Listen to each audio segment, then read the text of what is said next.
All right, welcome this evening to tonight's LPA meeting. It is April 14th, and we're starting a little bit late. We wanted to give everybody an opportunity to beat the traffic and arrive. Nita, you want to take a call, please? Cheryl Culberson, Here. Tony Hammond, Here? James Ryan, Here.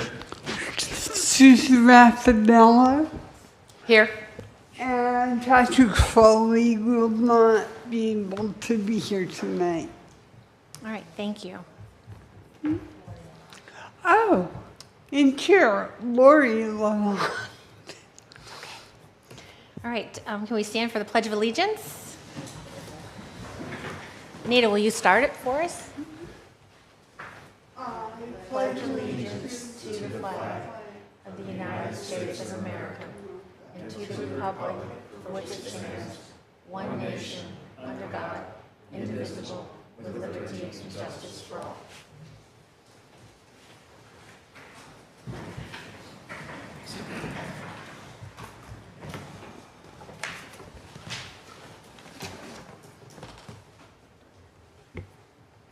Okay, next on the agenda is the Planning Director and Village Manager section. We have election of the chair, but Jennifer? I was going to suggest that we forego that this evening because at the next council meeting, they're going to be reappointing some of you hopefully and maybe appointing a new person to replace Deb Gillis. So it might make more sense to wait until we have a full board and with all the people, if you guys are okay with that. I think it's reasonable. Okay. Concur. And I also under this section, if it's okay, if we could talk about potentially moving the week of the meeting, not necessarily the day of the meeting, but moving it off the second week of the month to away from council meetings would be super helpful for John and myself. So we couldn't do it the third because I have Affordable Housing Committee on the third Monday, but if we could do it on either the first or the fourth, if that works for anybody else, that would be great. I'd rather do the beginning of the month than the end of the month. Okay. I don't know how everybody else feels. In Tom? May? Oh, it's just going forward. It would be For going the forward. just be going forward. Just going forward. When you say, you mean the first week? Or The first week of, the first Monday of the month going forward. So does anybody have a preference over the first or the fourth? I like the earlier one. So the first Monday of Yeah. every month going forward. Yeah, especially come December. Good point. Tony, is that fine with you as well? I'm looking. That's fine. I'm looking. Oh, you're looking. Do you have a standing meeting on the first Monday of every month? I have a standing one on the first Tuesday. So first Monday, at least this time, will work. Okay. All right. We I guess- can try it, and then if it seems to not be working, we can figure something out. All right, so let's go forward with that. So Okay. we will move the LPA meetings to the first Monday of every month. Okay. Thank you. And that being said, May might be too early now to get stuff on the agenda, so we might miss May and start that in June. In June. So that would be June 2nd. Mm-hmm. Okay. Okay. All right. Do we have any additions or deletions to the agenda for tonight? No. All right, hearing none, moving forward. Public comment section. We have a couple of people in the audience. Is anybody here for public comment? No, I'll wait for Ty. No, hearing none. Moving. We're going to get done here quickly. All right. With our consent agenda, we're looking to approve of the minutes from our June 10th, 2024 meeting. Motion to accept is presented. Second. Okay. So that was Cheryl first and Tony second, Anita. Any discussion? No? Ready for a vote, please. Okay, Cheryl Culberson, Yes. Tony Hammond, Yes. James Ryan, Yes. Susan Raffanello, Yes. and Lori Lalonde. Yes. Motion passes 5-0. All right, great. Thank you. All right, moving on to tab A. I just had a request, if we could move the last two, I guess that's C and D first, since the applicant is here for that one, and Ty represents both clients, so his applicant doesn't have to wait. I'm fine with it. Wait, you want to do C and D? First, First. because they're here, and A and B isn't here, and Ty represents both people. Does that All right. make sense? Does anybody have a objection to that? I don't. I would note that in our agenda packet, it didn't appear to be an applicant issue, which was one of my Yes. questions as to whom asked for this ordinance referendum. But if it's a public comment and they'd like to speak to it, I don't have any problem taking it out of order, if that's the question. That was a question, yes. Okay. Thank you. I'll make it clear next Okay, time. so there was an application to, and it wasn't just It was not an application. It was requested by a developer and council members. That's what I thought. I thought I heard And you council said members talking council to members? members. Okay. Was it actually an, It wasn't directed at a council meeting, no. okay, and so it was informal discussion of council members? Correct. Was it an action of the council? No. Okay. All right, Jennifer, you want to take it over? Sure. Start with C. So C and D, so normally when they're companion articles, we hear them together and discuss them together, and then you would vote separately. If you're okay with doing that, we'll do that. Yes. So C and D are companion articles. They both relate to the affordable of early evacuation allocation pool. This is the 300 early evacuation allocations that we received by the state of Florida. We have 292 of those left, and one of the criteria for those units is that they not be constructed in a V zone, a velocity flood zone. So we have a developer who's interested in a project that is in a V zone. He would be creating about, I think it's 50 units of affordable housing, and ask that we consider removing that restriction that they be constructed in a V zone. I've had conversations with Sheila Denoncourt, who's our chief building official and certified floodplain manager, and due to the nature of the construction of projects within flood zones now in the state of Florida, she did not see an issue with removing that restriction and allowing the construction. They'd all have to be raised up and built to a certain level. So there was no issue there. The only issue that I had initially, concern that I had, was the cost of flood insurance being borne by affordable housing owners, but these are rental only. These can only be rental, and that would be borne by the owner, and his rents are capped for affordable housing, so he would bear the cost of that increase in flood insurance. So giving all of that, I had no reason to not recommend the ordinance change. And so that's why we're here this evening. And I can let Ty speak to the specifics of it, since it's really his client that asked for it. All right, great. Ty, you want to make a presentation? Thank you. Again, Ty Harris with the law firm of Ty Harris, PA, Plantation Shores Drive, Tavernier. So the story starts back in 2018. In 2018, I was the new planning director. I'd been on the job for a week, and I get called into Seth's office, and Seth says, "Hey, we're 6 months behind Marathon in putting together our affordable housing ordinance to get those 300 units from the governor." I said, "Okay, boss, what do you want me to do?" He said, "Well, go copy the ordinance from Marathon and use that one." So we did. I think it was Craig Southern and myself. We looked at the ordinance. We talked to George Garrett, who was the planning director at the time, and we got a copy of the ordinance. And then we talked to the state to make sure. Barbara Powell was at the state at the time. Said, "Are we okay copying their ordinance?" And the answer was yes. So we basically cut and paste their ordinance so that we could, in quote, kind of catch up to where Marathon was in review. And that's how our affordable housing for the 300 special allocation ordinance came to be.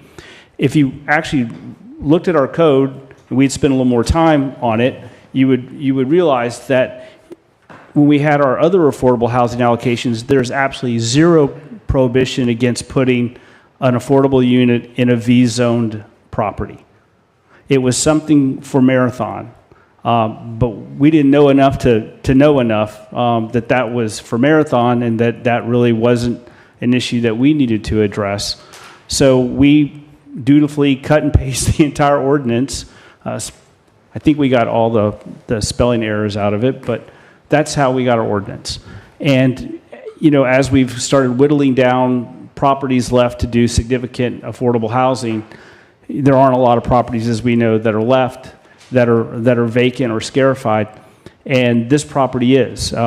Even though this is an ordinance that will benefit anybody in the future, for sake of reference, this is the property just south of Fisher Inn, that vacant lot just to the south. So the plan is a 42-unit, brand-new affordable housing project with a majority of the units being single bedroom. So it's a much-needed project. It's in a great spot. I mean, not many places can say that they have oceanfront view, and it will meet all FEMA requirements for flood. In fact, I talked to Emily Schemper at the county a couple months ago, and she told me that they were also relaxing some of their standards to make it easier and just deferring to the FEMA guidelines and the FEMA standards instead of trying to create their own. So that's kind of the backstory, how we got here. And that's why we're making this request. It may benefit other properties, but it will certainly, it's really the last thing to move this project forward. The project has been for 2 years. It's been going through comment review. Plans are done. It's in Jennifer's office. And if we're able to successfully move this ordinance along, then that project's going to actually get off the ground and be a new affordable project with 42 units, which is something I think we need. Thank you. And I'm here to answer any questions.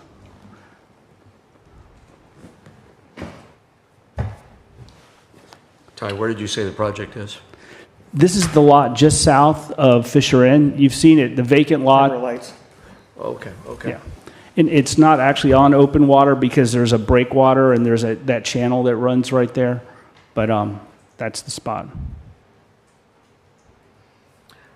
I object to it on a number of reasons, but the primary one is because it is V-zone, and there's so many areas that are V-zone that absolutely should not have housing on, and I think it creates a problem, including a piece of property we're going to talk about second now. That's all V-zone down there. Problem I have is we just looked at everything during the charrette with where the future flood zone maps are. We're looking at 10 years out from where the lower pieces are going to already be flooding. Whether you've built up on stilt or not, it's not going to solve the problem of housing in there, escaping there, whatever it is. This nonsense about evacuation is exactly that, because in Irma we already proved you can't evacuate the Keys with what we have.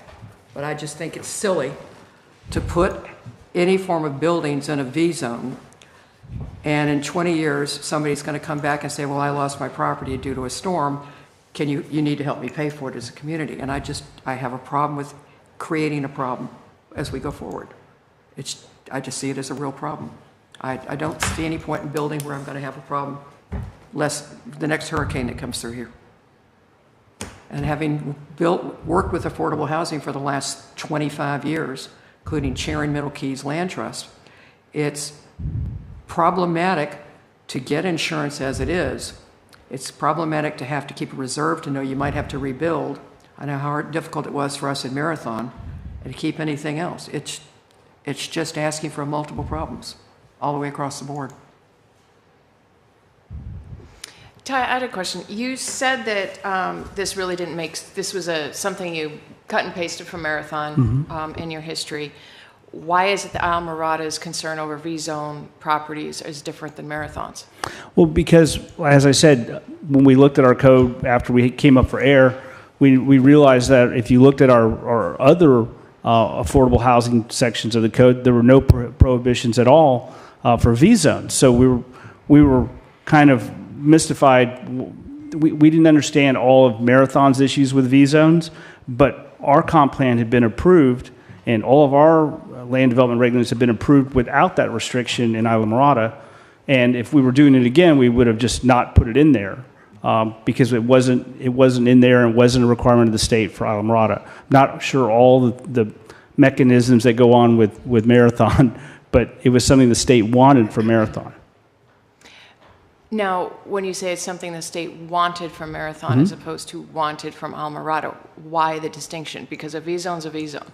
I don't know. That's why we just went right with it. And then it was, once we started delving into the code and getting our feet under us a little bit more and spent more time in the affordable housing section, we realized that all the other units we had at the time, they didn't have that restriction. It was only the ones that we got in the early outs that had that restriction because we did that to ourselves. After the debacle of the West Coast for these last 3 years with the Ian, Michael, Flo, whoever else went through there, and the problem that Lee County is having now, or the Fort Myers area is having because they allowed some things to be built back. Where's FEMA on building a V-zone right now? Because there was a lot of conversation about what FEMA was changing. I know that Lee County was in danger of losing its FEMA application. That's the last I read in the Herald and several other things about what was going on over there because they had not complied with the FEMA standards on the rebuild. Where are we on FEMA with this? I don't want to lose my FEMA insurance because we'll let something happen. The issue with FEMA is as long as we're building to the flood standards that FEMA has in place, we're okay. It's just not a blanket requirement for a V-zone. It's a much more detailed analysis as far as what FEMA is going to require. And the person that has the most information on that, obviously, is Sheila, as the certified floodplain manager, and she's reviewed this change in the ordinance with Jennifer and felt that it was appropriate. And like I said, the county's also following in this same path. They're removing this blanket prohibition if they have one on V zones, and they're deferring to FEMA standards on. And the last article you saw was the discussion about their downstairs enclosures that. You remember they had to be down to 300 feet if you did anything with them, and now they're saying, okay, that doesn't make a lot of sense. Let's go back to a more reasonable standard. And so that's gotten most of the press with the county, and that's what I know about the county. So Ty, with this particular parcel, how much of the parcel is in the VE zone? Jennifer, do you remember from the site plan? I don't have the site plan in front of me. I can. Yeah, I mean, You know what the address is there? I think it has a parcel. Well, I kind of have the answer because you don't want to ask a question I don't already know the answer to, right, Ty? That's usually the best way. The answer to that question is it almost the I entire was parcel? saying the whole thing. I I'm know. trying to Almost the figure entire out which parcel is picture there. I'm supposed to be looking at. It's 84899 overseas. Yeah. So I guess my next question is to you is, I was going to say, all of it should be. There's like a little piece at the front that's not, but yeah, but everything Maybe that else upper is. left corner as it starts up the hill. Yeah, but everything else is. Yeah, I know how much water came all right, across there in the last 3 storms. so obviously this is going to be a multi-unit, and believe me, I think we need multi-units. I've been highly promoting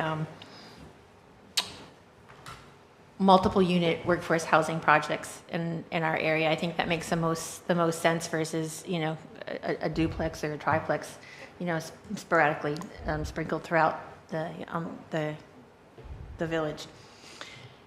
But you're still going to need to have an elevator, right? So those things are going to be located in the flood zone, below flood, basically, or at flood, on ground level. So those things are going to have to take into consideration. And insurance costs. Have we considered that expense? Because you can't really, that's going to be a carrying cost that you're not really going to be able to pass on to the occupants. Yeah, Right. we're aware of that. Yeah, they can't pass that on. It's a developer-borne cost that stays with the property owner. It can't be passed on because whatever you're going to get for rent is capped. You can't go beyond that, so you can't pass that cost on. So you're just not making as much money if you're in a V zone, if insurance takes you that way. Realizing V-zone doesn't have anything, but the other issue with this, which we'll have to take up later, let me back up. I sat on the original Affordable Housing Committee. We wrote the ordinance. It wasn't supposed to ever be oceanfront. That's why I'm a little startled by this. It's somewhere along the lines, apparently that disappeared out of there. It was never supposed to have been waterfront on affordable housing, just because of the proximity to the water and the sheer cost. But be that as it may,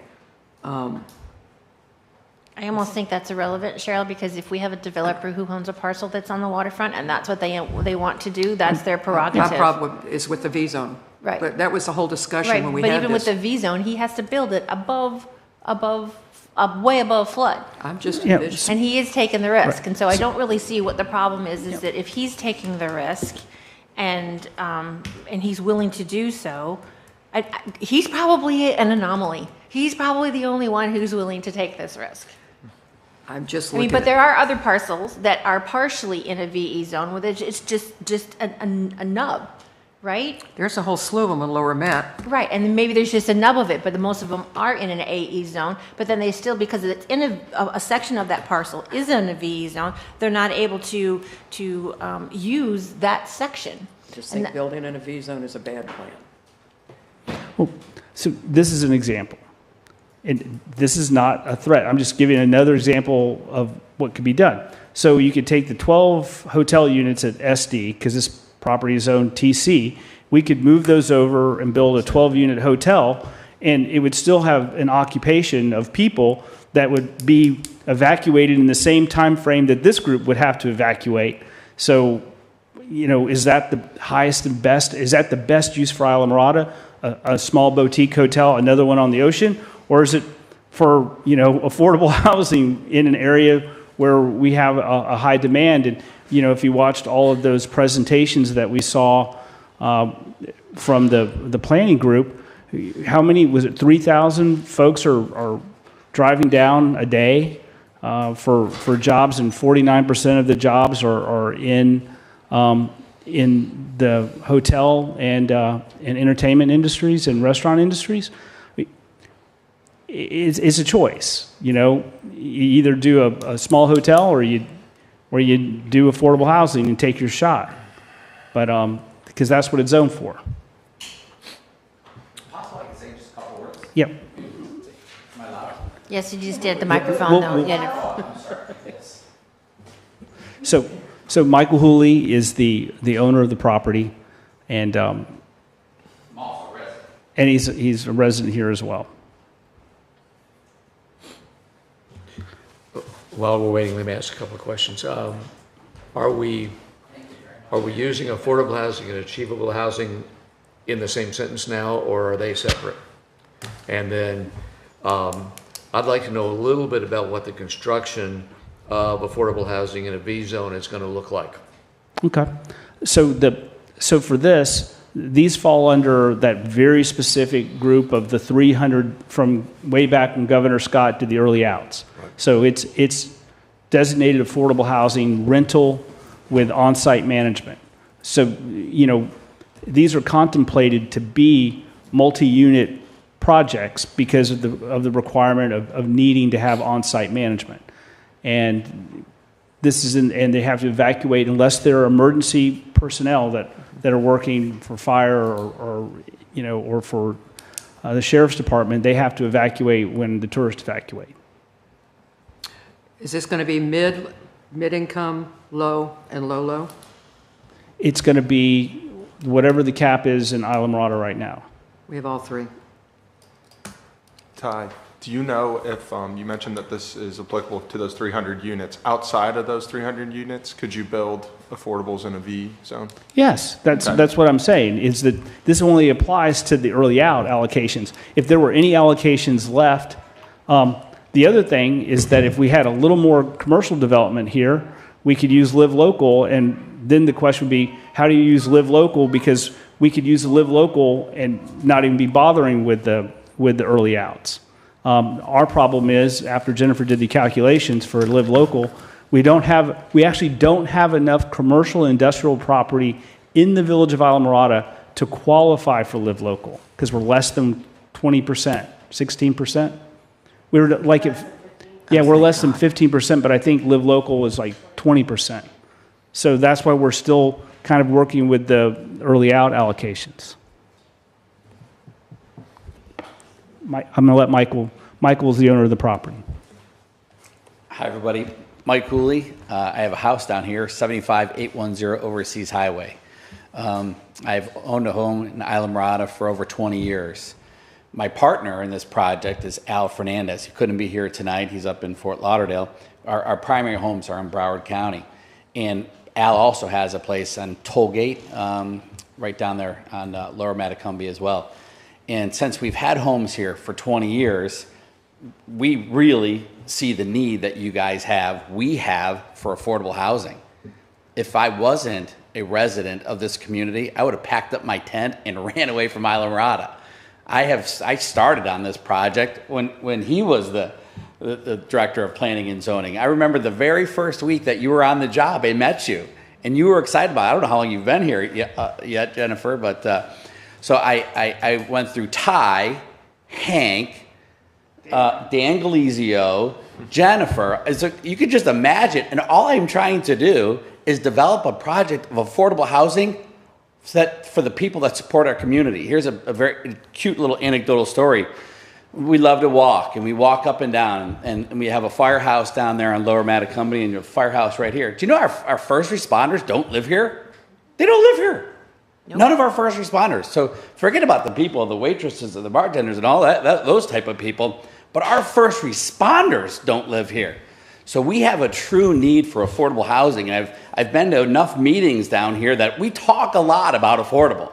A lot of talk about affordable housing, but here I am as a developer willing to invest millions of dollars for one reason. I want to figure out a way that our first responders can live in our community, don't have to drive down here from Homestead. It's craziness that we rely upon the people that secure our safety in a time of need like a hurricane. They have to come from some area, some other county to get here. So we are homeowners. We have lived here for a long time. We understand the need. It will be an unbelievable project. My partner, Al Fernandez, owns a company called ANF Construction and Development. You guys should check that out. He builds tens of thousands of apartments, rental apartments, over the Tri-County area. We wouldn't be doing this unless we had a developer on our team. It will be unbelievable construction that will withstand the bigger storms that could throw our way. It'll be a concrete block built 15 feet above for the flood purposes. So we want to be a great partner with the village. We think it's a wonderful project, and it's something that we truly need, this affordable project. So hopefully you guys will support us so we can get going on it. Thank you so much for listening to me. Yes, ma'am. For not using the word "those people." I'm sorry? I applaud you for not using the term "those people." I don't. I can tell you, speaking as somebody who's been dealing with affordable housing and creating it. Shirley, your mic's not on. I'm constantly hearing when somebody talks about affordable housing, well, those people don't need homes. What do you, your pronouns are not I don't know if I said that. I apologize if I did. That's what I congratulate No, you. oh, yeah. You referred to these people as homeowners. Oh, absolutely. First responders, human beings, and frequently I hear the attitude of, well, those people don't need help. So thank you for recognizing we have human beings here. I appreciate that. And really what my first priority is, what can we do for our first responders? I mean, the people that keep us all safe in this community, how can we possibly get them to live in our community? That would be my first priority. Yes, sir. Well, this may be a bit of a silly question, but you realize the dilemma we have. If this is a 300 early evacuation allocations, we're talking about first responders. We don't want them to be early evacuation, so. I'm just saying to live in our They're community. excluded. They're excluded. So there's an exemption for first responders. So they do not have to evacuate. Yeah. Right, but my point being is that just keeping our first responders here. And that was the point. I just wanted the record to show that we recognize that these guys need to still be here. Yep. Good. Thank you so much. And I know all of you had frustration over affordable housing, and Michael said it. We be talking about it. We talked about it. You know, it looked like we almost had Woods Avenue done, eight one-bedrooms. I talked to Habitat last week, whether they would be interested in coming back to the table with the village, and they said no. You know, that last little bit kind of killed that one. So that was the only other project I know, other than whatever's going to happen up on Plantation Key with the redevelopment of that hotel, where they moved all the units down to Islander. And I was expecting that would all be affordable, But my understanding is that that's not going to be a one-for-one swap, that's going to be a different type of project. So I was assuming we'd have a significant, single, yeah, I thought we were going to have a lot of units. And your statement of, and not about this project, and I understand that, but that is why I think a lot of us who consider these things get a bit, well, I'll just speak for myself. I get a real suspect when I hear affordable housing, not because I don't laud it as a goal, but because I see it as a Trojan horse. And so you having just said that about that potential for the Creekside Inn, which is what I'm assuming you're referring to, it was told very definitively to this committee that it would be affordable housing, and for that reason it did get a unanimous vote because they existed and we're transferring it and it was going to be workforce. So even then, there were people in the audience who talked about Trojan horses and that it would not, absolutely would not happen if it was not 100% going to be affordable housing. That leads me into more now a germane question that I have based upon Cheryl's concern and I think Jennifer's concern about the costs. What worries me is you get into, and certainly the developer's business acumen is far greater than mine, and they certainly go into it with their eyes wide open. But what worries me is when, if in 5 to 10 years, if insurance costs, flood costs, citizens, everything that we have seen happen over the past 2 years continues to happen at the same exponential rate, this project doesn't pencil out. And then are they going to be back asking to convert it to market housing, asking for subsidies? Because it would not, if we continue to see the increase in costs, in 5 to 10 years, it would not pencil. And that is a legitimate and a fair question to ask, because that's always a concern. The thing that we have in Islamorada right now is we're still the fishbowl, right? We only have a certain number of units, whether they're market rate, whether they're transient, whether they're deed restricted affordable, or whether they're dorms. We have a certain amount, and they can't come in, they can't come out. So, if the goal was to kind of sneak one by, you've already got the zoning to put a hotel there, and there's 12 units for sale right now that all in a group. You could move them over right tomorrow. We could, move them over there. So I haven't heard anything other than this is going to be an affordable project. And if you actually look at the site plan and the way it's set up, I mean, could you convert the building into a hotel? I suppose, because it would be 1 bedroom, 1 bath, most of them, and you can only have 1 full bathroom in a hotel unit. That's how you count a transient. But you've heard from the owner. I mean, if This is going to be an affordable project. yeah, I'm on the record saying. So, and you know that's in perpetuity. So lots of people go on the record. I'm trying to stick something in. And that's why I wanted to say, it's not to, I don't mean to link this to you or to this application. Right. But the only thing before us is not, to be honest with you, is not your project. We're looking at a zoning change as to whether or not the 300 early outs can be built in a V zone. That's the only thing that we have before us right now.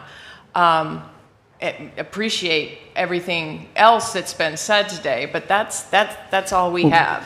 The nice thing is that because it does fall into the 300 affordable early out program, it's pulling units out of that. And so I'm not sure how you would be able to convert those over without some change in state statute. That gives me a little bit of comfort that it is what it is and it's going to stay what it says it's going to stay. I mean, like I said, if they wanted to do a hotel, there'd be a lot of easier ways to do it. This thing would already be under construction right now because we wouldn't be worrying about a V zone. They could have started that project a long time ago, as of right. Well, don't forget, we got RAP to consider, and I twitch every time I say RAP. But the rule against don't forget, all affordable in this village is in perpetuity. Yes. Yes. So I don't want to twist and say RAP Well, again. and But what if you didn't go to makes- law school, you're not going to appreciate the twitch. when we talk about the unicorn, and we've all talked about the high construction costs and high land costs. Michael picked up the property in a reasonable amount, and because his partner is a developer, owns a construction company, we've kind of solved the two barriers to being able to do an affordable housing project and actually make a little money doing it. Because you got the land right, and you got a partner that can absorb those costs as a construction guy. Yeah, he heard him, well, I don't know if you heard him, he said the only way it penciled was because of those two things. Are there any deed restrictions that we could put on that, that would lock it down for perpetuity? It isn't. It is in perpetuity. They Village are. requires it, period. Yes. Okay, good. I know in Habitat we have to do that. I just want Yeah, to make that's the sure. requirement of the early out evacuations. And the one thing that, Then And that all blocks the early out future evacuations have to be development of rentals, hotel. right? It's Correct. not a Yes, habitat that is one of the situation. requirements. Right, That's yeah, been- these were very specifically tailored, targeted for your workforce in the community.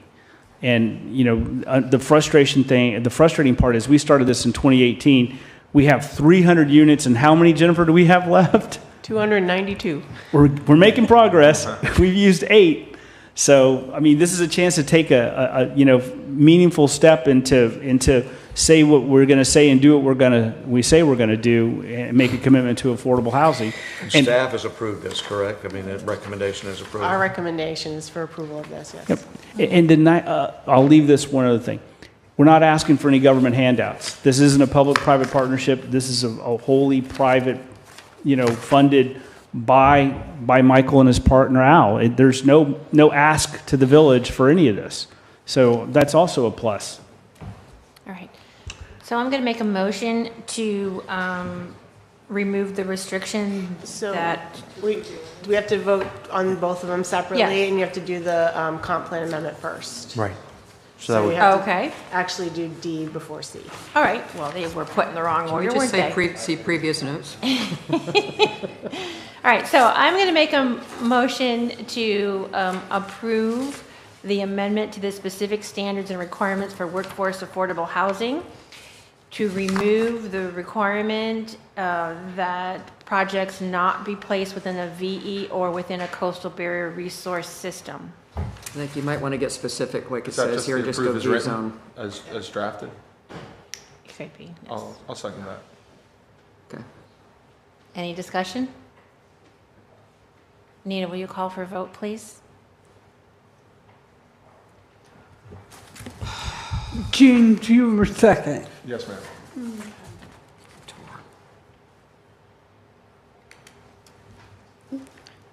Lori Lalonde, Yes. James Ryan, Yes. Cheryl Culbertson, Against my better judgment, yes. Tony Hammond, Yes. Susan Raffaello. Yes. Motion passes 5-0. Okay. And then we will make a motion to amend policy 3.21.2, specific standards and requirements for workforce. You just did that one. Sorry? You just did that one, so you're doing Oh, C now. sorry. I guess I need to move it up a little bit. Thank you. That's what happens when I don't have paper. Okay, here we go. So I'll make a motion to amend section 30-476, building permit allocation evaluation criteria, and award the village code to remove the restriction that projects not be placed in a VE zone or within the coastal barrier resource systems. I'll second.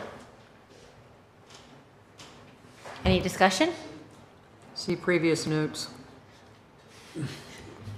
Anita, please call a roll. Lori Lalonde, Yes. James Ryan, Yes. Cheryl Culbertson, Yes. Tony Hammond, Yes. and Susan Raffaello. Yes. Okay, motion passes 5-0. Okay. All right, so now we'll go back to A and B. I'm trying to get there. I got to scroll through like 800 pages here. Sorry. It's all right.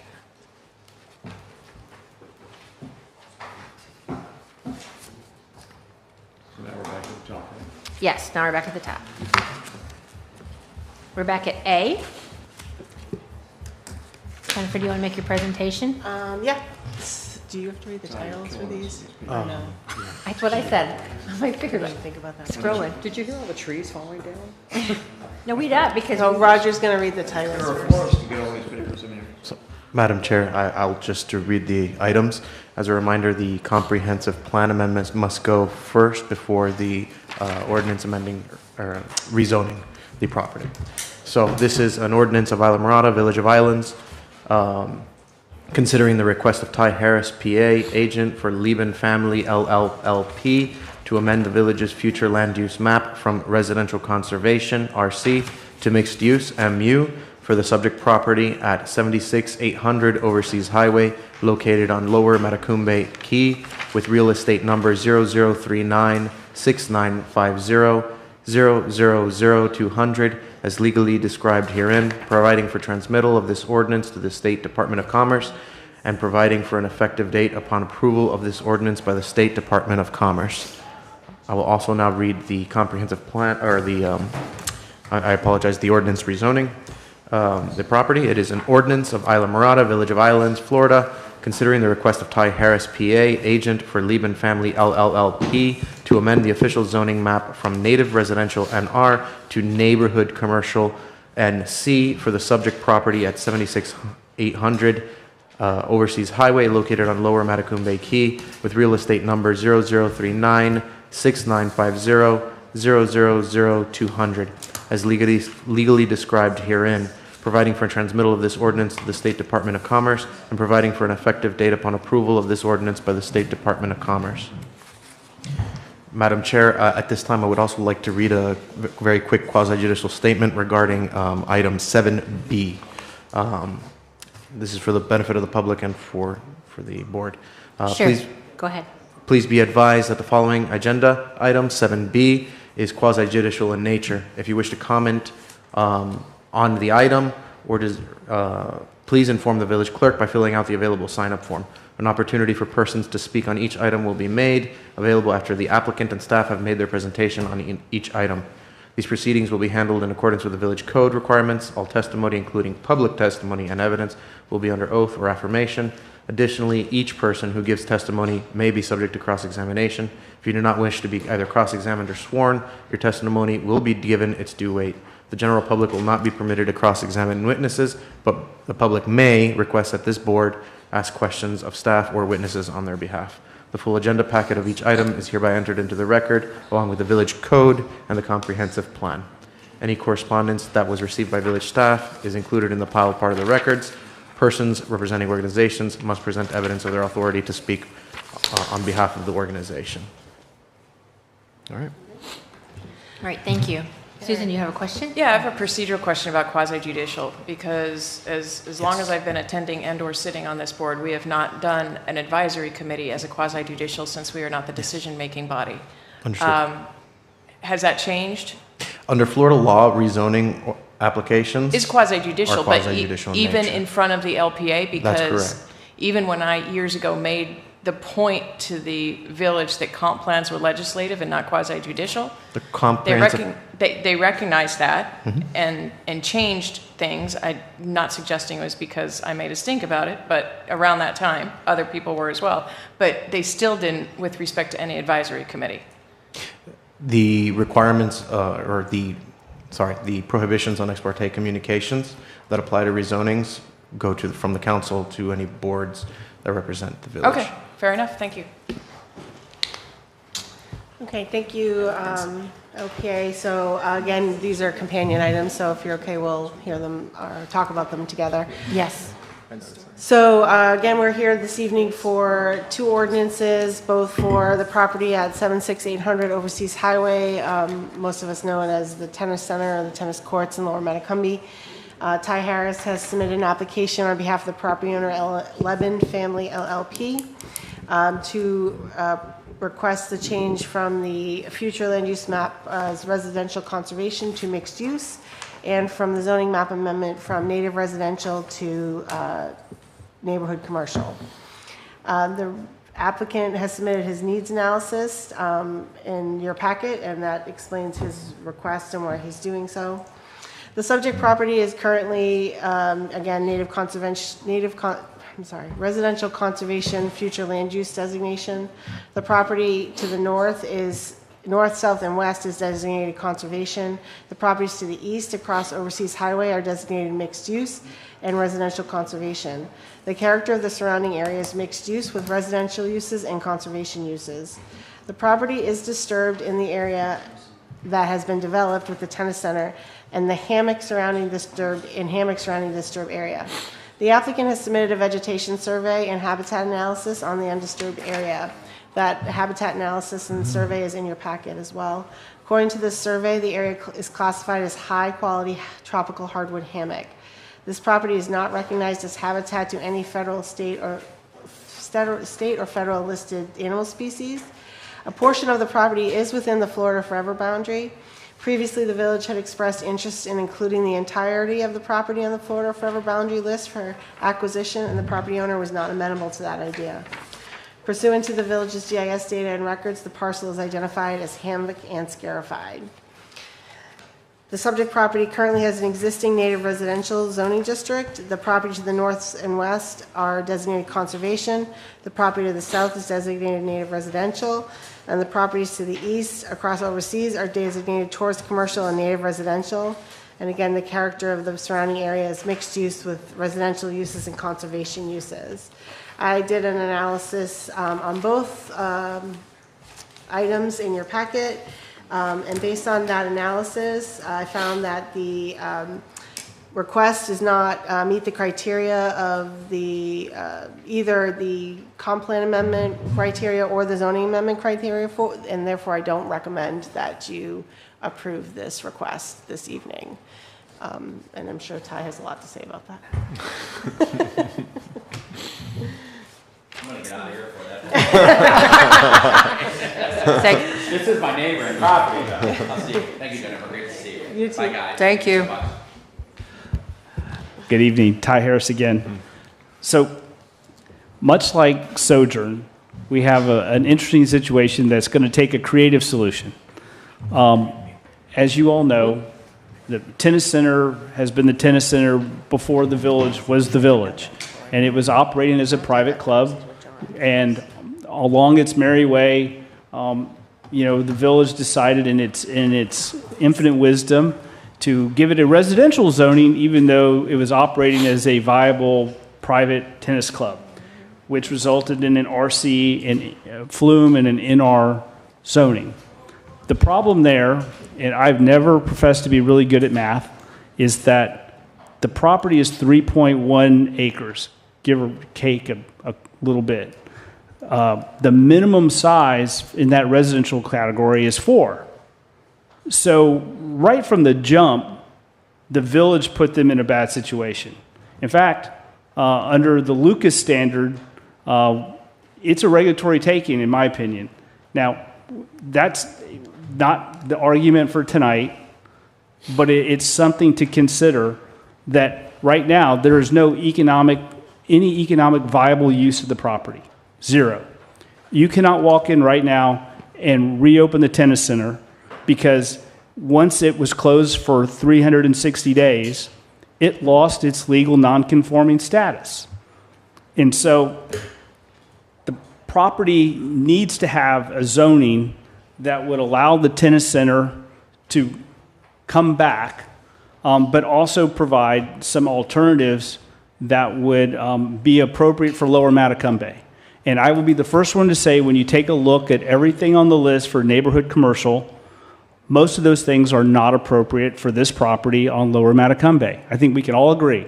We don't have to fight about that. A gas station in that location makes no sense. So Jennifer had asked me to provide a habitat and veg survey, which we did. And it's not a requirement under the application, but it was basically the ground truth what we had looked at the maps and understood, that the only area that's appropriate for any use is the area that's already been developed. That once you go beyond that, you're in high-quality hammock, and you shouldn't be touching that. And the first thing I will tell you is that as a voluntary condition of any type of change, we would propose to put a conservation easement over the entire area that's listed as Hammock, and it's delineated in that map. So we already have a map, we already know. So what we're talking about is a focus on the area that's already been built. You know, what do we do?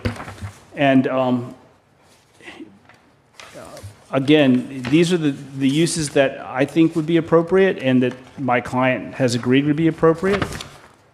A tennis center, surprise, surprise. Another, private club. We believe the outdoor storage would be appropriate. It's a passive use. It's mailbox money. Possibly affordable housing, maybe not. That one's kind of up for debate. But after that on the list, everything else that's on that list under neighborhood commercial, probably not appropriate. And it's things that we would agree to strike from the allowable uses and just focus on either passive use like storage or another recreational type use like the tennis club.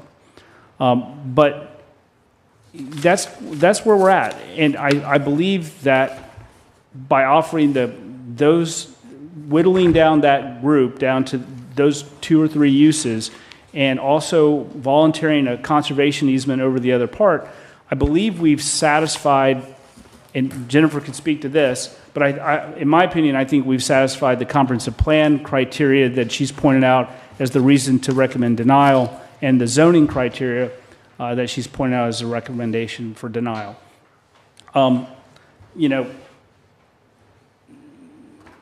Here's just, not too hot off the press, but the opinion that we've all been waiting on from Shands.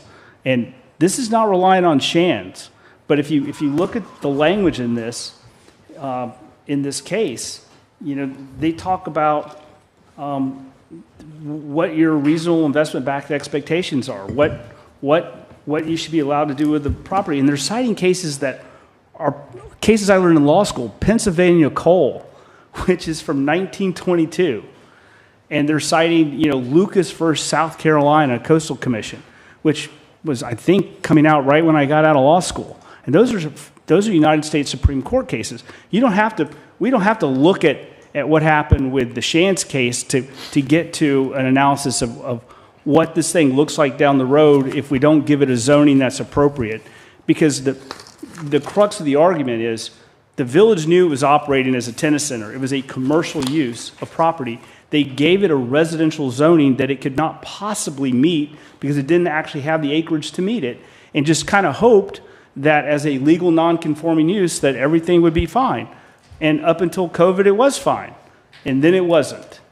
And now, if I ask Jennifer, what could I do on that property today? Is there anything that I could do on that property today without a rezoning or a comprehensive plan amendment?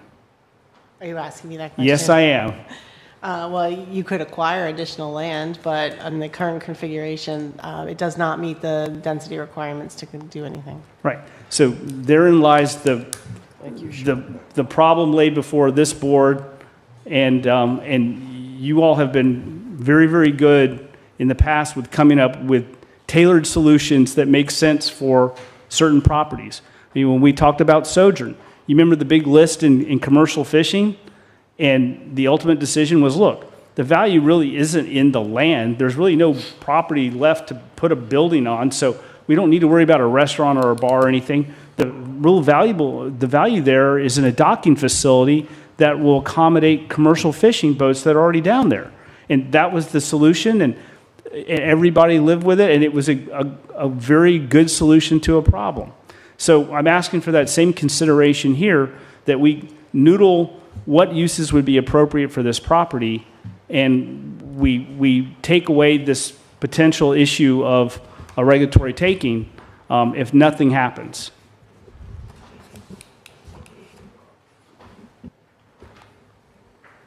I have a question. Yes.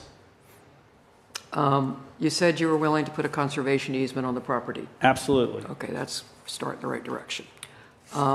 One of the things I would like to do, Jennifer and John, I need to know how to do this, but what's not in here, I lived across the street from there and I played tennis there, so I'm pretty familiar with the property. But there's been a residence on that property for years that was used as employee housing, Whether the county recognizes it or not, it's been there. We need to be able to recognize that unit, because whatever happens there, it would be nice to be able to keep what was an employee housing unit, whatever that somebody decides to do down there. That still solves one problem. Like, that can go in a minute, but that we need to start recognizing some of these units where people have lived for years. Well, they're welcome to come in and do a dwelling unit determination I'm to just- get it legally recognized. I'm ecstatic that you have chosen to go down the recreation and fitness section, because I did come in during the charrettes. Jennifer was kind enough to walk me through what was there, because I said, can we keep that? And apparently it's appropriate for fitness and recreation, which comes up in here. It's the club. I know that there's been some private interest in maintaining it as a club, but there's also been some other interest in keeping it for outdoor storage. And there's also absolutely no public green space or any green space per se that we maintain as a community on Lower Matt. It would be an ideal location for somebody to take 2 tennis courts and make 2 pickleball courts and keep a tennis court down there.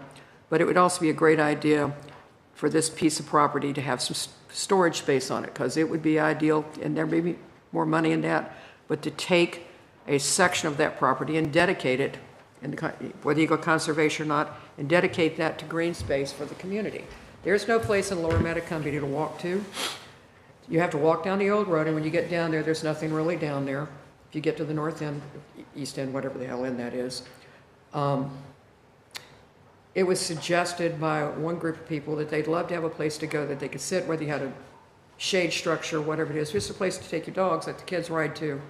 And if they could work that out, to have somebody, whether they put a tennis unit in, whether they put a storage unit in, or whether they put both in, that becomes a portion of a place that the people of Lower Matacumbe had a place to ride their bikes to. And because it's on the old road, they don't even have to hit the highway to get there. So it's ideal. I think recreation, fitness, and storage is a minimal use. I can tell you traffic on that end of that island is a nightmare. You don't want any more use than it's had. The traffic coming across the bridge and backing up there, you don't need a lot of traffic going in there. Those two uses meet the traffic use. And I would vote to let those 2 uses go to this piece of property. And that's good usage of property. It's also in a V zone, and it floods every time it rains good. Jimmy, you live down there.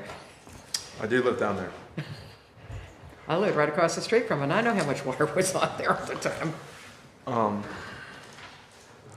So let me throw a little historical perspective into this.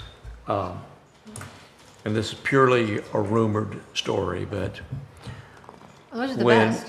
when the Indian Key massacre occurred, Dr. Brine, his daughter actually survived, and she reports a story of her dad going down the beach with her about a mile, and then walking into this oasis-like area that actually had a freshwater spring.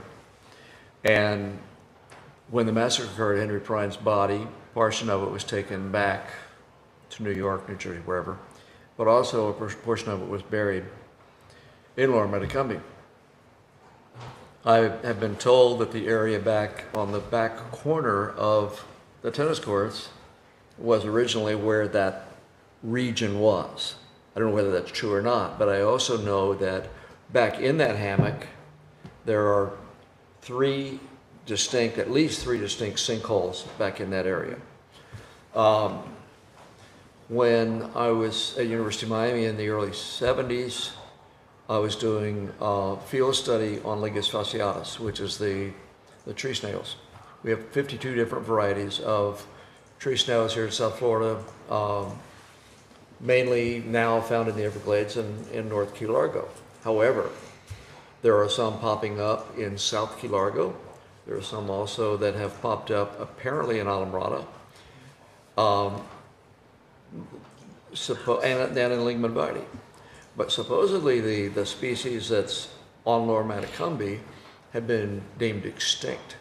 And I don't know if anybody has really done any in-depth research. And all that's just backstory to me saying that hammock area certainly needs to be preserved, and more study needs to be done other than a tree survey, a biological study for the case of this project. That's a significant hammock. And it was, if I remember correctly, it was, let me see, pull this up real quick here. Yeah, it says, according to the surveyor, the classified high-quality tropical hardwood hammock, the property is not recognized as habitat to any state or federal listed animal species. I would question that, but a portion of the property is within the Florida Forever boundary, hugely important to me. The previous village has expressed interest in including the entirety of the property in the Florida Forever boundary list, and the property owner was not amenable to that idea. Pursuant to the village GIS data, the records and parcel defined as hammock and scarified. So if I'm understanding this, they would be willing to do that with the hammock area at this point. Yeah, the way it was presented was, we're interested in purchasing the property. And I tell all my clients, if you have any inclination of doing anything with your property, do not get on the Florida Forever list, because they're not going to pay you anywhere near market rate. I mean, let's just step back to the Glen property, right? 80 acres of property that had been platted, and the village paid $300,000 for it on 80 acres. That doesn't. What's that going to look like for 3 acres? I mean, because that property has high quality hammock. In fact, it has the best, that best 4 acres in the village of high quality hammock with the tidal marshland. That's the most valuable piece, I would argue, in the village is at the Glen property. People, when they get those letters about getting on Florida Forever, you just kind of shake your head, because when you see a sale for $300,000 on 80 acres, what's the point in engaging in conversation? Because that set the market for that. You're not really gonna make any money doing that, or get any of your money back from doing that. So, but at the same time, we've got to kind of figure out a solution where the solution isn't the state or the village writing a check because they don't like what could possibly happen on a piece of property. I mean, that's untenable going forward. And this is the first stop, along with staff, to coming up with solutions that, the owner and the developer aren't going to get everything they want. That's okay. We all can be prepared to be disappointed. But at the same time, they're entitled to a reasonable use of their property. And so that's why this board's important, is to start that conversation, hopefully form that conversation, so by the time it goes to village council, we've got a plan. So the scarified part, Yes. but the hammock part remains.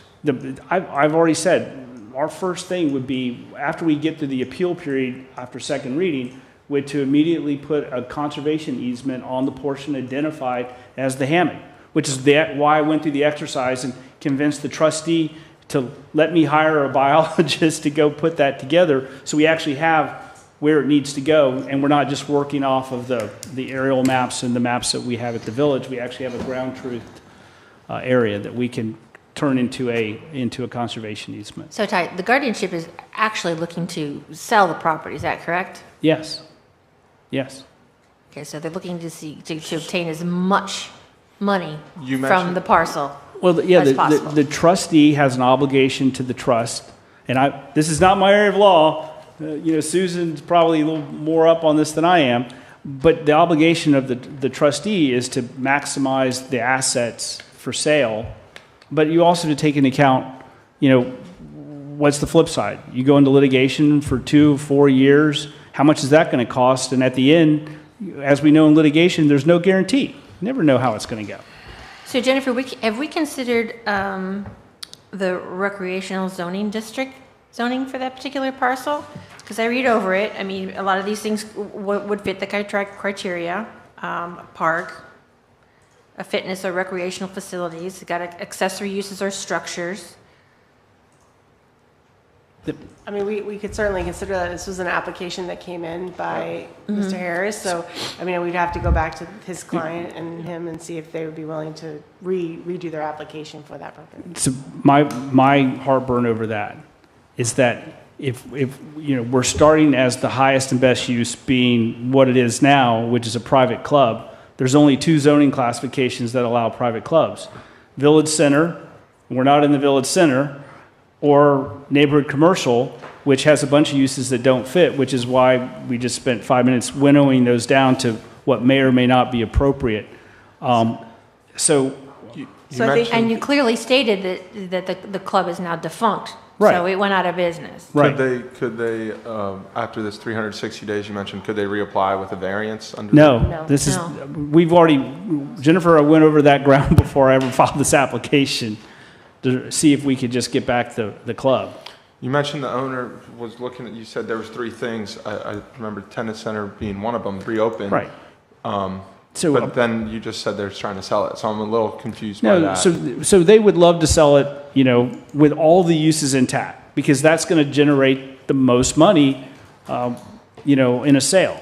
But let's live in the world of reality, right? And that's why I mentioned what we did with the Sojourn property, because in reality, even though a bar and a restaurant were all allowed in commercial fishing, we all knew when you looked at the map that there wouldn't be any possible use. There's no place to put a bar or a restaurant, and that the real value was in a docking facility, which this is the board that recommended that solution, and they agreed with it.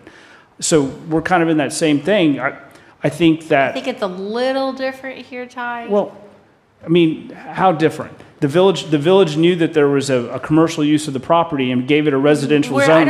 I don't think we're questioning that the property was originally zoned inaccurately, right? We don't think that it was miszoned. Well, we agree. Well, I don't know. Susan thinks it might I think have if it was acting as a tennis center, I could see That's that. it, but it Now was. I'm getting my was next used- pet doing peeve that. of, 20 years ago, we made all sorts of mistakes, and so we're going to go back to the county, which is the exact reason why the village incorporated, to get away from some of the county recognizing legal non-conforming uses.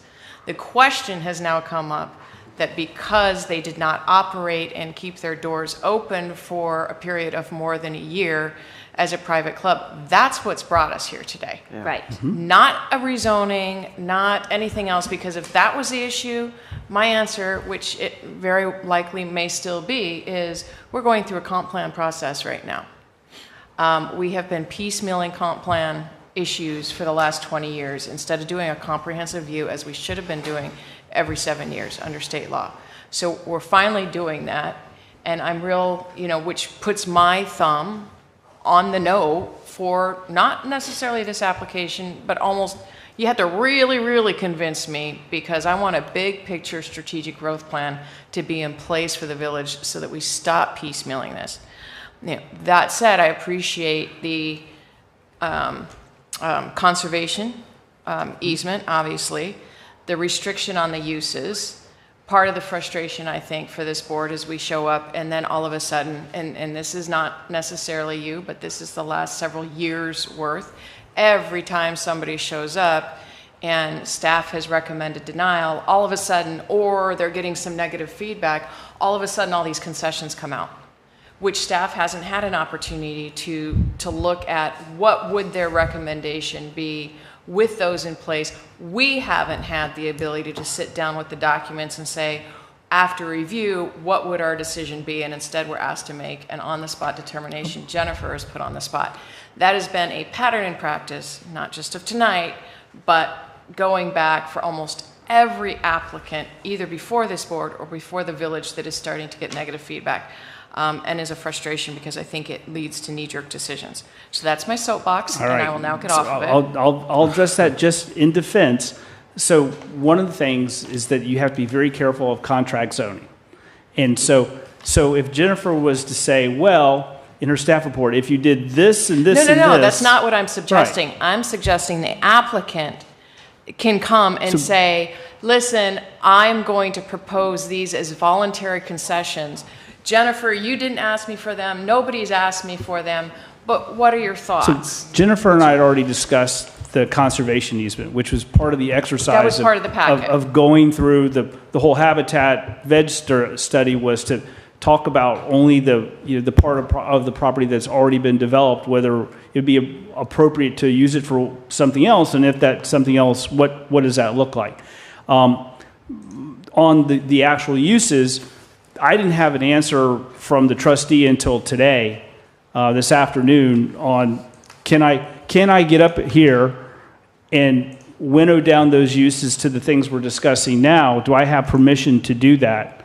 And I didn't have an answer to that because there are multiple recipients there are 3 children that are going to be the beneficiaries of the trust. So there's multiple discussions that have to happen for me to get up here and say, without getting into trouble, storage is okay, and recreation's okay, and so is a private club, and everybody can live with that, because there's a conversation that has to happen that it doesn't involve me with other people. Well, you also put on how, there would be, how many affordable units would go on this? Because affordable units were also on that list, and that would be a lot of density on this property, even on the scarified.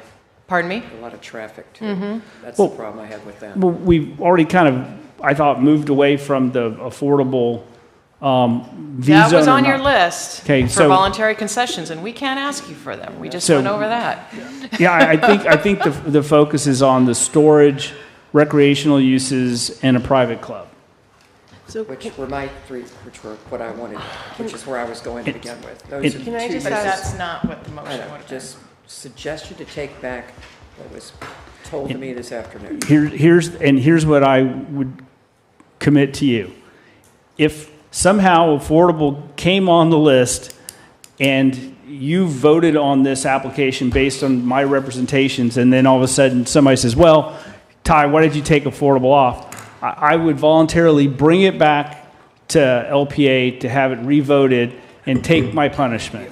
Because I always try to make sure that when I'm up here, that I'm giving good information, correct information, and that the signals aren't crossed. I never want to sit up here and tell you one thing and then find out, oh, well, that's not, I don't want to ever be accused of Trojan horsing. Let's just go that way.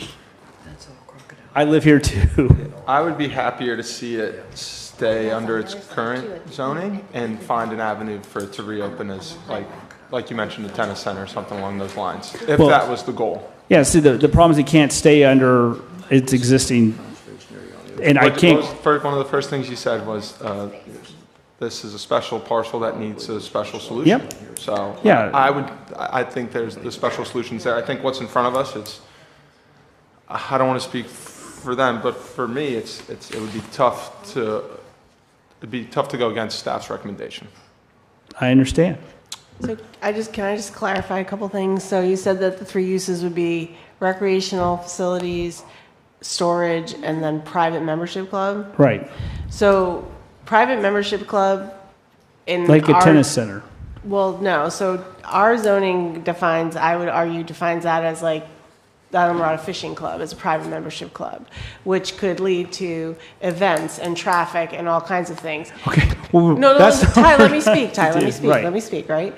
So we have recreational zoning that allows for recreation and fitness facilities, which the tennis center would be a recreation and even though it's a private club, it's a recreation and fitness facility, which would fall under that use category, in my opinion. Do you not agree? No, I'm not saying that I don't agree. When I looked at it, because it's a private club, I looked at it from the sense of a private club, and there's only 2 zoning classifications that allow the private club. But Private recreation facility, let's rephrase. Does the recreation Private allow the recrea- single-family It could residence? be a I don't private think it does. recreation facility. So- Yeah, They need honestly, They need to figure out a way to keep gonna that play some residence there. So and let's, if I can say this as a pastor, anybody can think this, but I'm thinking, okay, when I hear a private club, I'm thinking Best Lower House in Texas. And I think we're talking about recreational club. right. And tennis, et cetera, pickleball, not The private question club. is that if you're a recreational facility and you have a membership, let's say more like Froggies, work it out. Right. Would that still qualify? Yes. I would Okay, approve it so for the tennis maybe what we when we do reopen. is that's the recommendation, On a native so I don't have to come back here. Then I can go to my client, if that's the recommendation, and amend the application without having to come back here? You don't like my variance. Legal question, would they have to come back to LPA if they amended the application to recreation? I think that would be a brand new Oh, application. I can death tell by you a right now, thousand I have no cuts. problem proposing a modification that we're discussing to go forward, which is where I was I mean, trying. they can recommend the zoning change in this, My- and you don't have to have a new application. So, Was yeah, recommend recreation fitness use as it currently stands in outdoor storage Well, it would just be the area. recreation zoning Recreation zoning, that's where the word is? I'm working off this. instead of neighborhood But they can't- commercial. Recreations, But that doesn't Recreation allow zoning. outdoor storage. but that doesn't just allow like outdoor that. storage. And I don't think it and allows a or resident. outdoor Your storage. single-family residence. Well, now you're getting, We're outside. Then we're that's not outside the our job. categories. We're Yeah, going but down the rabbit hole. that unit was built in 1994, so was it built in 1994 as a resident or as a? Absolutely, I can tell you the tennis pro lived Well, upstairs. I'm not, so let's ignore the residents for now because they have not legally established That's what I'm a dwelling saying to you, unit that's what there, I'm saying so to you. I It was don't care built about the in residents. 1994, they would have to prove that there was a unit there, and Let's and look what's at not, what's it's in not front really of us. listed, it's listed go as there right a, now. as a store. Before we go any further down our rabbit hole, do we have any public comment? Ty, you want to say Oh, anything I'm else? lying. I forgot. No, I mean, I'll, Let me check too. yeah, check Zoom. I just want to make sure we dot our i's and cross our t's. Just to be clear, we are still in the applicant's presentation. But that's okay. I'm good. Oh, I'm No, sorry. I'm good with Susan's approach to it. Ty, you can begin your presentation now. Yeah, this is, look, this is more collaborative than any other process that we have in the village, where, that's why I like LPA, right? Because we get to have these things, we get to noodle them, and try to come up with a solution that makes everybody maybe not unhappy. I Okay. didn't think so, but that's a good. Okay. that's a good So, shot. so it still feels to We're me so like popular, you know. the best approach is to take the category we have now, whittle that down to the 2 or 3 uses we're discussing, so I don't have to go back and amend the application. I think the application needs to be amended. I'm sorry. Okay. So, but you want me Well, to we have amend to Say say it it? again, I motion. couldn't hear you. But if I amend it to, I'll make the So I think we need a motion before we can have a little But bit is of Ty discussion. done with his Ty, are you presentation? finished so with your presentation? I'm not done with my presentation, Okay. only because there's I'm one happy thing to that I make want mine. to talk I'm about. happy So to if I do it. went to recreation, then I lose storage. And the thing that'll actually pay the bills is storage, and outdoor storage. I mean, that's mailbox money. Everybody loves mailbox money. And if there's a sweet solution here where there's 2 groups to get together and one wants to use a portion of the property for pickleball and tennis, but the money guy needs to make money as storage, and it can all work out, I can't take storage off the table or we lose the money guy. Is mixed storage, outdoor storage not in mixed use? Isn't that where No, we're we're talking getting- about I've lost if we track. go with So recreation. you're talking flum, we're talking Yes, zoning. we're talking Okay, sorry. zoning. Shift me Yes. back to where are we So zoning? It's not allowed in the recreational zoning, but it is allowed in neighborhood commercial and properties that front on US 1. But is recreation allowed in there too? Yes. Okay, so that's where we. Well, not recreation specifically, it's either a gym or a private membership We club. can- Yeah, but we fitness can- and recreational facilities. But we can further narrow down the uses through a voluntary condition that we're talking about recreational club as, as in the section of the recreational portion. We can narrow down club. It's described herein. Yeah, we can narrow down club. It doesn't have to, we don't want to have it where it could be some other type of use. If we turn it over to the community, which eventually could happen, it could still be fine there. The bottom line, it could be recreation and a destination with, they could put a cheeky there for shade structure and a place, a bicycle stand and whatever they needed. And on the other end of the property, whoever wants to store Yeah, whatever they're going to because store. my understanding is that the building itself is in really bad shape and probably needs to come down. So you're probably, if you're trying not to sink a ton of money into it, but you still want to, have the courts, is you're probably putting in a cheeky hut for shade and trying to avoid all of the things that come in the $1 million cost for replacing the building, because you never get your money back out of that.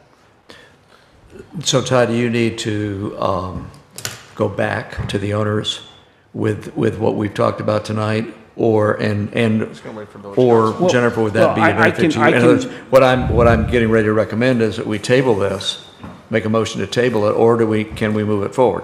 I do not have authority to take storage, passive storage off the table, because as I've tried to telegraph without saying it, if there's any ability to do both projects, the money is going to be the guy that's doing the storage who's going to make it happen. And if you take storage off the list, then he goes away, and then we're probably not going anywhere. There's a certain sense of urgency for us to go forward a little bit on this because the owners of the property, you also have, I know some of the family members, and there's a sense of urgency because one of the older members needs to be rid of this because she's moving into care.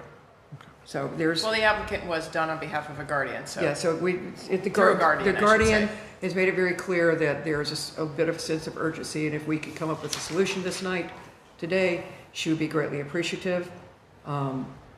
I walked the property again last week, and still have the bug bites on my leg to go with it, but the solution are there, and just listening to the community, I found these people that wanted to go down these two paths, and they're not incompatible uses. They are perfectly good uses if we're talking about outdoor storage, or put it cheap, but it can all be done and mixed and still not have a negative impact on the traffic, which is my biggest concern, because Lower Mat is a nightmare with traffic, and we don't need to dump anything else in there. But somebody running in every once in a while to drop off whatever they're dropping in storage, or somebody running in to go play pickleball or tennis or whatever it is, that's not that kind of impact to traffic. And it's what the community was used to prior to COVID. So I don't see that as a bigger issue. And I also see it as better use of the property versus sitting there waiting on it to go do something else. I think we've talked about the same things for the last 30 minutes, and I think we're got enough people here with enough smarts to put this together to make a recommendation to a proposal that we could send to council, and Ty can take to his clients to see if they can massage this thing. We're all kind of talking about the same things. Yeah. So what I'm hearing you say is that this proposal as it stands Needs to be modified. Needs to be modified. Be modified. Okay. And Jimmy was trying to get there a minute ago. I just think, it needs to, I think this property is suited better for native residential or recreational. That would be those are my two zones that I think this property fits. Okay, is that neighborhood commercial? Neighborhood commercial is a zoning, and that's what he's applying for. Okay, I'm just making sure. On behalf of an applicant. So I don't think that this property fits that description. I think that I hate using this word. I think that would be an upzone. With the restrictions. I don't want to I will not be making a motion with restrictions along those lines. I don't have a problem with that at all. That's not what I'm intending. Okay, but I'm saying that I have a as written, I agree with Jimmy that is an upzone in my opinion. what's in front of us is an application to go from native residential to neighborhood commercial. Is that the one we're doing first? Comp plan.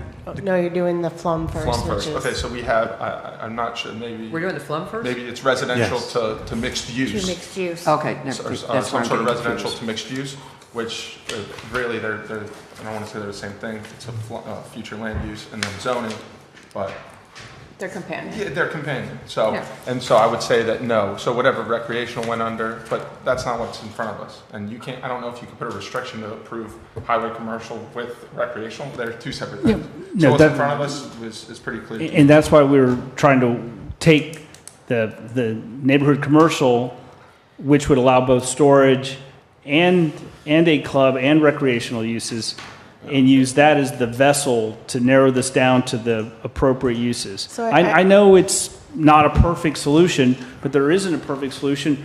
If there was, we wouldn't all be here convened on a Monday night. And correct me if I'm wrong, but any of those restrictions, do they automatically lift in 30 years? If not, if the Not new if I- property No, we owner would- No. doesn't, deed restrictions don't? Well, so we wouldn't do it as a deed restriction. I do it in my least favorite thing in the world is the sub-area policy that we have in our comprehensive plan.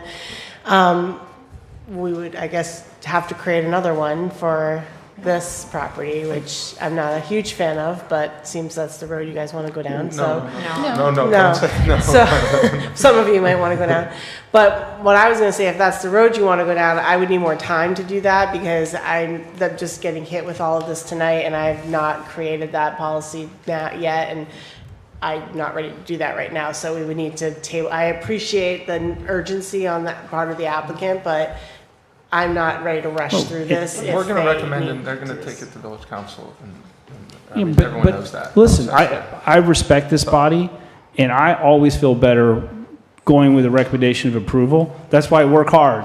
I mean, you know, I think the council listens to you all, and I think that you've presented over the course of the last year or two some pretty thoughtful solutions to some pretty sticky problems, and they've gone with those. For the most part, at least the applications I've had experience with, they've followed your recommendation. So this is an important part of the process, and if we need to continue it, you know, to the next meeting to kind of work on a sub-area policy, I'll do whatever you want, because I really would prefer for us to work it out here. I don't want to hash it out at council. I'd rather have a solution here.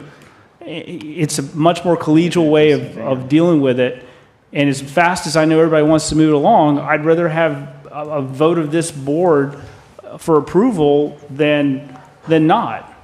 I think if the client wanted, Jennifer mentioned, you know, that there's no recognized, I guess, single-family residence there. I think if you wanted to go along that route, then you would try to keep this native residential. If you wanted to proceed as it was, as this tennis center, it would be under the recreational. But I think what's in front of us is not that right now. Yes. Right. Correct me if I'm wrong. We're on the Flum first, right?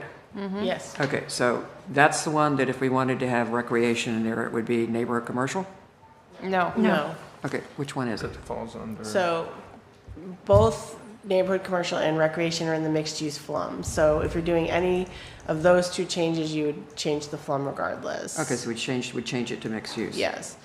The zoning is either, he's asked for neighborhood commercial, I suggested potentially recreation, but again, you guys are the voters. We restricted, Jennifer, what would you, I guess, it wouldn't be smart for us to look at a mixed-use approval and then not the neighborhood commercial.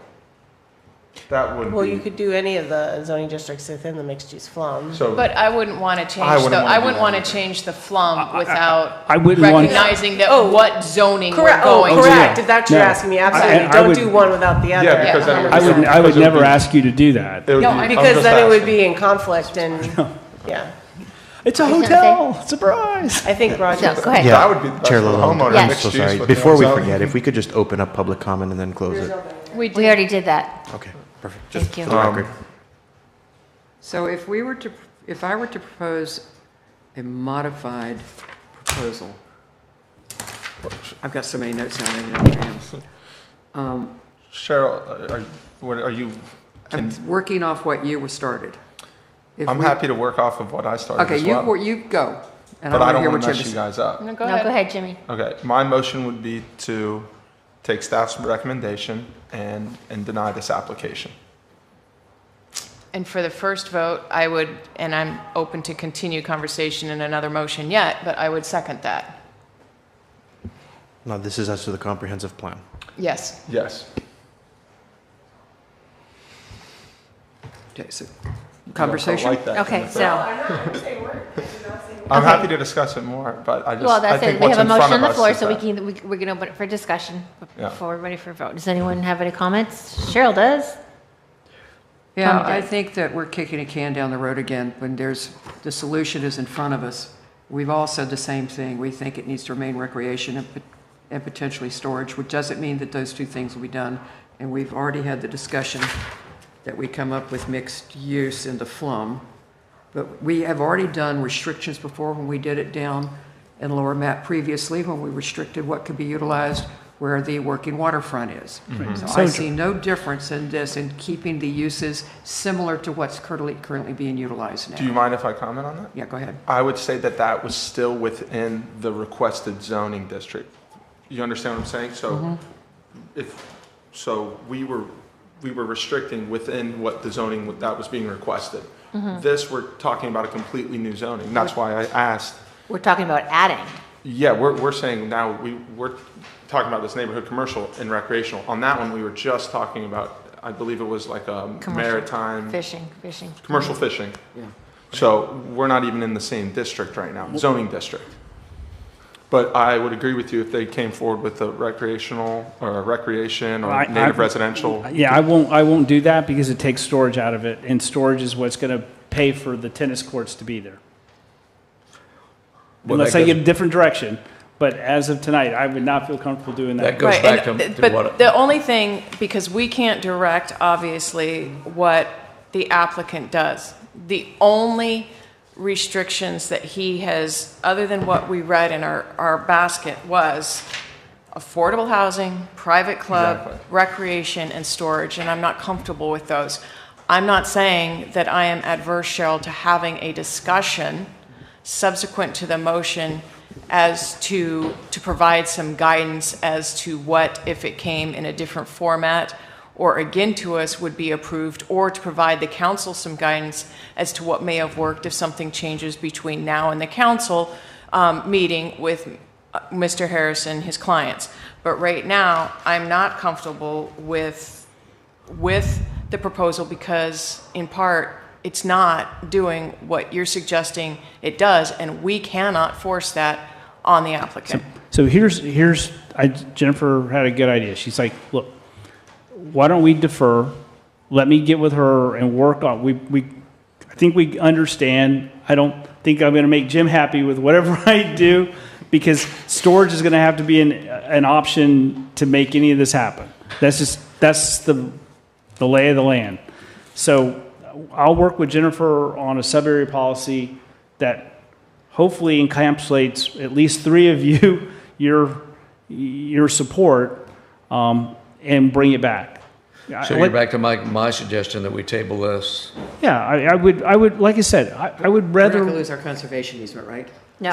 Well, that's, That's all I want to make sure of. Then they're not. No. Just making sure. I just think trying to hash it out right this second when everybody's trying to figure it all out and not everybody understands. I think enjoy it making the makes sense. sausage in front of everybody, but sometimes you just get to a point where maybe we'll just take it and then you can check our homework and see if we got it halfway right, or at least 3/5 right. but just as a point of order, we have a motion on the floor, correct? And do we get a second? Correct. We did. We have a motion. We did. So and someone second. we either need to vote on it or it needs to, Yes, once someone to needs to withdraw. Jimmy, do you want to withdraw? I don't want to, but if you, I'll listen to you guys. If all 4 of you guys want to withdraw, I'll withdraw. no. But I do not want to withdraw now. I'd like to keep it. Okay, then I guess it's call for a vote. Nita? Let's read the motion one more time. The motion is to deny the application as presented, in line with staff's recommendation. I think that's pretty clear. As to the comprehensive plan. As to the comprehensive plan, As for Because- comp plan, okay. yeah. Which is the As flume. presented, correct? There are no modifications. Right, as presented. Yeah. So meaning that if we vote yes, we're denying it, and then Is he, yes, yes, or is yes, no? yes is a denial. Oh, And if we okay. deny it, then he doesn't have an opportunity to come, you can either withdraw and then he can make a modification. You can go to He can council. go to council with a it. denial, yeah. Right, he can go to council with denial, whereas otherwise he makes, if we So- deny the motion, or if we deny Jimmy's motion, then you can make your motion that he come back with it. Correct. If we I'll withdraw my second. If his motion There doesn't you go. pass, then I would vote to table it. I still like you guys anyway. It happens to the best of us. So now we have a withdrawal of the second. Does anyone else feel inclined to second Jimmy's motion? What? I thought Susan- Susan was Susan second. Susan withdrew her second, so now we are looking for a second to Jimmy's motion. So should we not receive a second, then the motion dies. Fails for lack of lack. Yes. Okay. It happens to the best of us. I've got rubber information. Okay. Okay, so Tony, do you have a So- motion? I move that we postpone a decision on this until Mr. Harris has an opportunity to go back to his client and have conversation concerning the changes that we've recommended. We postpone it to a date and time certain so we don't have to re-advertise. A date and time Yes. certain so we don't have to re-advertise, which will be June 2nd, which we just made as our next meeting, June 2nd. Okay. So. Right, the motion should include June 2nd at 5:30 in Founder's Park Community Center. Would there be the additional information at that time, like sub-area stuff that you? Yeah, well, we'll send that out like we normally do with your agenda packet, but so Mr. Harris doesn't have to repost and we don't have to re-advertise. We have to include date, time, and place. They think it's funny because half these sandwich boards, by the way, are 4.5 feet tall. So I'm like carrying these things like this back up because I never get the small ones. I always get stuck with the big ones. All right, let me just add one more question. I think everybody should be stuck with the big ones. Is there a way to do an LPA in May to move this along? Or do we need to keep it at June 2nd? Would you I have haven't- enough time to do the, Yeah, I Ty, know. would you have enough time to do the sub? Yes, ma'am. Jennifer? I mean, I can make the time. I just We'll have to make look at I'll make the calendar. time. It's It'd be first week. First week, I think we're looking So at. it's First Monday. it's just around the corner. That'd be secret May 5th. May 5th. Cinco de Mayo? Yeah, I won't be able to do it by May 5th, and we have council on the 6th and the 8th, so I'm gonna say no yeah, I to like May 5th. the June but date worked better for me. The June date works better for you, Ty? Okay. June 2nd. Is that what still? Oh, the I'm date? not here June 2nd. Shoot. Sorry. July. I'm flying back that day, and I won't be here till late, so we could do July if that. Oh no, I'm not here July either. I'm not here July 7th either. And I My want to give a heads up, vacation. I may have a conflict on June 2nd. I don't know yet. Do you want Well, to? she's out Jennifer's out anyway. Can you do June 3rd? Can you guys do a Tuesday? We can, because we haven't advertised that meeting yet. When was that, Jennifer? June 3rd, a Tuesday. Can you do a Tuesday? Yeah, we could do I that. have Oh, you have I'll- something. Well, I have Voices for Florida Keys every first Tuesday of every month, but that starts at 4. Okay. And we'll be done. I'll make you it sure? happen. I'll make it happen to be done by 5:30. I can do Tuesday. Because that way we can, on June, we can just move it to the 3rd. To the 3rd. Okay. Sorry. June 3rd? June 3rd, if that works. Does that work for you, Ty? I will. add Yeah, that I to my really motion. appreciate everybody trying to keep it in June. Thanks. Are you good, Ty? As far as I know, I am. I'm still here and kicking. So So June 3rd at 5:30 in Founder's Park Community Center. Please add that to your Yes. motion. All right, Tony, That your is motion. exactly my motion. and that'll be a deferral of both 7A and B. And I'll second that motion. Can we discuss, can I ask you a question? Whatever that was. I second this motion, we can discuss, right? Thank you. So at that time, you're just hoping to have a better idea of what? No. your clients- We're come with a fully formed until you guys tear it up sub-area policy that encapsulates recreational, passive, club uses, but also allows for storage. And those would be the only things that would be allowed. And also the commitment to the conservation easement in writing. And Okay. I just want to ask this, I guess, more procedure, but you think that's best through the sub-area policy, not like a deed restriction or something along those lines? Susan makes a really good point. You're always worried about deed restrictions falling off a property. And, if you do it through the sub-area policy, it's not falling off the property. Understood. So that's kind of the, planners hate it because we hate doing sub-area policies for one parcel, but sometimes you're not really left with any options. So you got to use the tools that you got in front of you, and that would be the tool. Complex parcels require creative solutions, right? Yeah, well, that's why I like being with this board and why I would rather keep working on it than, going there with a half-baked solution where I'm saying, well, I want this, but LPA said this, and it's just better if we kind of come up with something here. It always is. So we Thank need to call We for a need to vote. call. Yeah. Call. Nina, please call for a vote.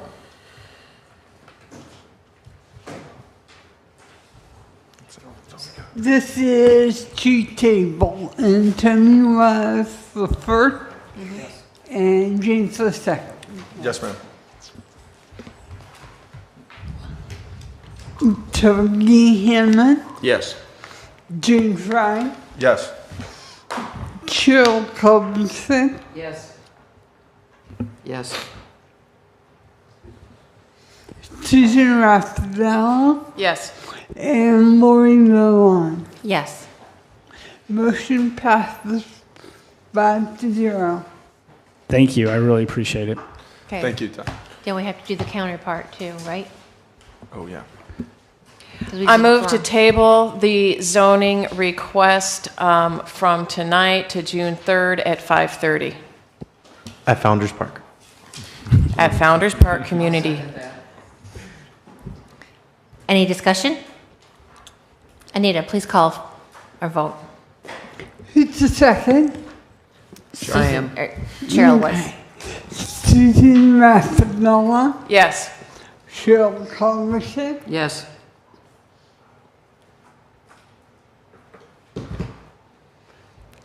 Tony Hammond, Yes. James Ryan, Yes. and Lori Lalonde. Yes. Thank you. I appreciate it. Hey, maybe the traffic's dissipated now that we've been in here long enough. I got a quarter. You would have put some money on that. All right, Unfortunately, do we have any other items for discussion? Who's, Not for me. My only question Now- is, Lori, I Yes. just thought of this. who's our May, This could, it could be a whole new these LPA. staggered terms? So right That's what I'm now, saying. We've been I can having- answer your question to that is that you and I stay on and Cheryl. Cheryl stays on and then the Susan and Tony and Patrick Foley are actually reapplying. So they've actually all All expressed reapplying. interest. Good. So, but the council's going to make a decision on. At their May meeting on At their May May meeting. 6, I think it is. So we may have some new, we'll at least have one new member for sure, guaranteed to have one new member. Yeah. But we might end up with 4 new members. Okay, thank you. All right, nothing else? Meeting's Motion adjourned. to adjourn. Adjourned. Second. Thank you, everyone. Vote by leaving.